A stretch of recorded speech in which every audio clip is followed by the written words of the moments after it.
Hello বন্ধুরা, কেমন আছো? আশা করি তোমরা অনেক ভালো আছো। চলে এসেছি আজকে নতুন একটা রেসিপি নিয়ে। আজকের রেসিপিটা হলো ইলিশ ভাপা। তো আমি ইলিশ ভাপার জন্য এখানে সর্ষে পেস্ট করে আমি ছাঁকনি দিয়ে ছেঁকে নিয়েছি, আর দুটো কাঁচা লঙ্কা চিড়ে দিয়েছি, আর দুটো কাঁচা লঙ্কা পেস্ট করে দিয়েছি, আর এর মধ্যে দিয়েছি লবণ আর হলুদ আর মানে সর্ষের তেল দিয়ে একসাথে আমি মাখিয়ে নিয়েছি। এবার আমি কাঁচা ইলিশ এই মশলার মধ্যে দিয়ে দিচ্ছি। এরপর আমি মাছগুলো দেওয়ার পর আমি গ্যাসে বসিয়ে দেব। তোমরা দেখতে থাকো।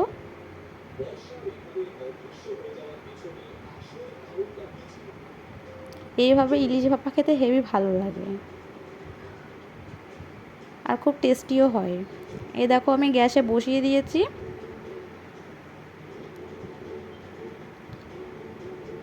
দেখেছো কত সুন্দর কালারটা? আমি গ্যাসে বসিয়ে দিয়ে ঢাকনাটা দিয়ে দিয়েছি। আমি 10 মিনিট পর ঢাকনাটা তুলব। আর এদিকে আমার মেয়ের খাবারটা রান্না করা হয়ে গেছে। এই যে 10 মিনিট হয়ে গেছে, এই দেখো, দেখতেই পাচ্ছ আমার ইলিশ ভাপা রেডি। আমি এখন নামিয়ে নেব।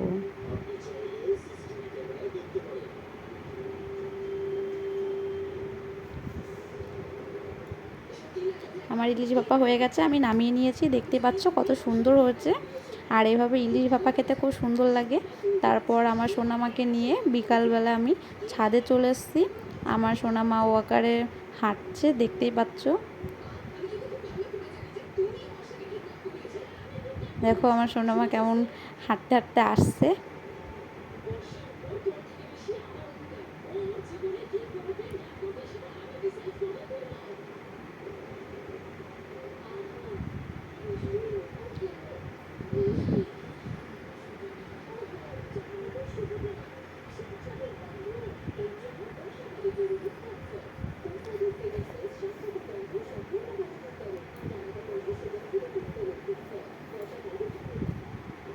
ও কোথায় যাবে, কি করবে, নিজেই বুঝতে পারছে না। দেখো পিছন দিকে আস্তে আস্তে ঠেলতে ঠেলতে সরে যাচ্ছে।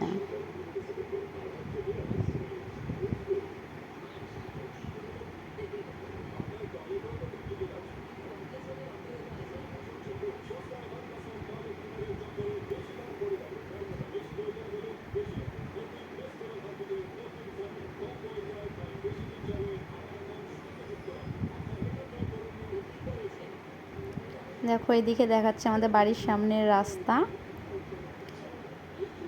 এই দেখো আমাদের বাড়ির সামনে দিয়ে রাস্তা। আর দেখো আমার সোনামা এদিকে এসির মেশিনের দ্বারা গিয়ে মেশিনটাতে হাত দিচ্ছে। আমি এত করে বারণ করছি, আমার কথা শুনছেই না, বারে বারে ওই সেই কাজটাই বেশি করে করছে।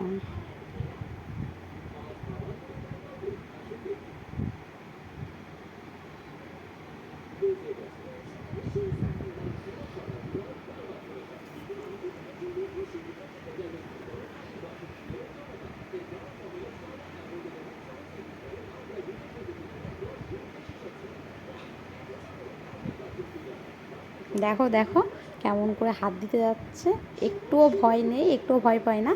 আর এই যে আমার সোনামার জন্মদিনে এই জামাটা ফ্লিপকার্টে অর্ডার করেছিলাম। তো ফ্লিপকার্ট থেকে এই জামাটা দিয়ে গেছিলো দুপুরের দিকে।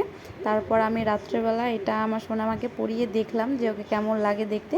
সত্যিই ওকে খুব সুন্দরই লাগছে, পরীর মতো। তোমরা সবাই আমাকে কমেন্ট করে জানাবে আমার সোনামাকে কেমন লাগছে। আর ভিডিওটা ভালো লাগলে লাইক, কমেন্ট, শেয়ার আর সাবস্ক্রাইব।